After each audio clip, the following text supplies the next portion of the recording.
On the 22nd of August 1485, the Wars of the Roses came to an end, and the Tudor dynasty, one of the most infamous in English history, began. On the battlefield of Bosworth near to Leicester, King Richard III lay dead, slain by the forces of Henry Tudor and Lord Stanley. Richard's body was then interred and buried inside a lowly priory, inside the city closest to his death, and his remains were left and forgotten about for over 500 years.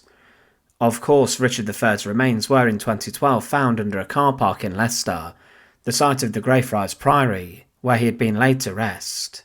As the city of Leicester grew into a modern-day metropolis, the priory disappeared, but the remains of the king remained. In this video we will look at the initial burial of King Richard III and what happened to his body in the minutes, hours and days after the Plantagenet dynasty came to a crashing end with his death. Welcome to the Fortress. To support our channel, please make sure to subscribe. King Richard III's life came to a brutal end, surrounded by his enemies close to a bog during the Battle of Bosworth Field. He was cut down by the bodyguards and close forces of Henry VII, as well as Lord Stanley, whose mercenary forces had come to help the first Tudor king. Regarding the final moments of Richard III, he was battered and brutalised after he was dehorsed. A crushing blow from a halberd or a bill stopped Richard in his tracks, and this smashed into the back of his head and cut off the back part of his skull and may have even exposed his brain. There were other wounds inflicted upon the king's body, including some where he was stabbed up the backside by a sword, and someone drove a rondel dagger into the king's head, pressing down on it and making a small piercing hole. There were many injuries to his body, but what came next was a humiliating ordeal for Richard. There were very few ways of spreading the news about the death of a king at the time, so Henry Tudor, the now Henry VII, by the right of conquest, ordered Richard's body to be stripped of his armour and clothes and then thrown onto the back of a horse. It was led into the city of Leicester by a couple of guards who paraded it down what is known as today King Richard's Road. The Battle of Bosworth Field states, "In New Walk, laid was here, that many a one might look on him." This quote refers to the Church of the Annunciation of Our Lady of the New Walk, a collegiate church found on the edge of Leicester. This church was destroyed during the suppression of the chantries, and today nothing exists of the church except two arches, which sit under part of one of Leicester's universities. It was also believed that the body of Richard was displayed inside the nearby Church of St Mary de Castro. What is interesting about these two churches is that the pair sit very close to each other, and they would also at the time have been centred around Leicester Castle, a prominent castle where Richard himself had stayed at some time. The body could have been taken to the castle and then displayed for the public inside of the churches. This would have made sense as the people of Leicester had access to the church and not the castle, which was held by the monarchy. Henry VII himself, it's believed, tarried for 2 days, meaning he remained inside of Leicester for a couple of days himself before he set out for London. The point of displaying Richard's corpse to the people of Leicester was for people to see that their king was dead.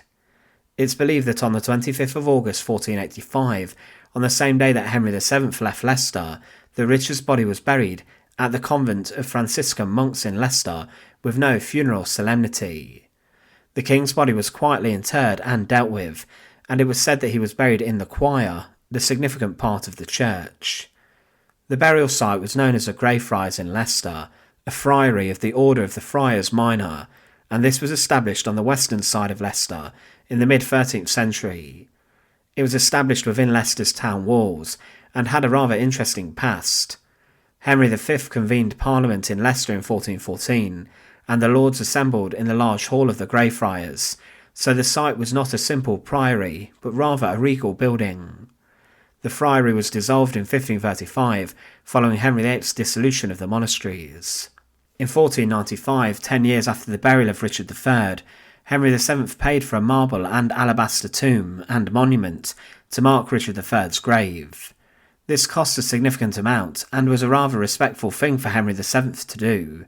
He was known for being a frugal man who was rather tight with the royal purses, so for him to pay for a tomb for his enemy was seen as a rather shocking thing, but something which was respectful. The tomb was said to have been a fair tomb of mingled colour marble, adorned with his image, and there was an epitaph also inscribed on the tomb. Richard III's body was interred roughly and without the pomp and ceremony of a state funeral, or even a funeral at all.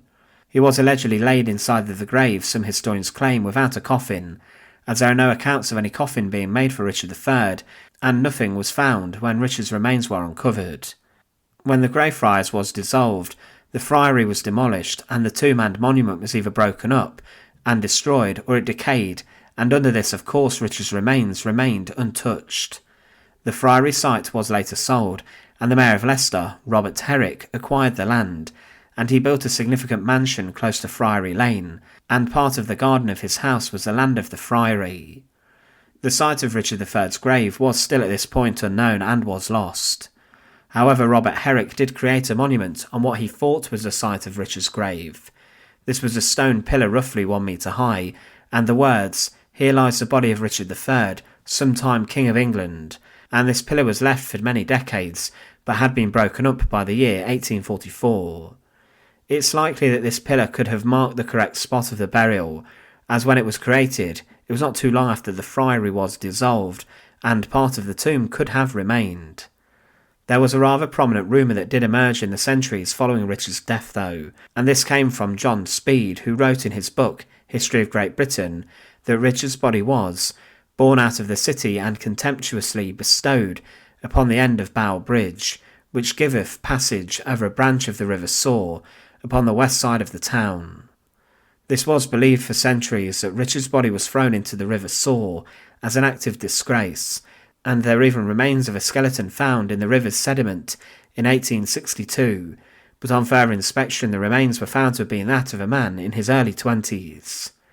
There were other local rumours that a stone coffin that held the remains of King Richard III had been subjected to desecration also, and that it actually became a drinking trough for horses at a common inn.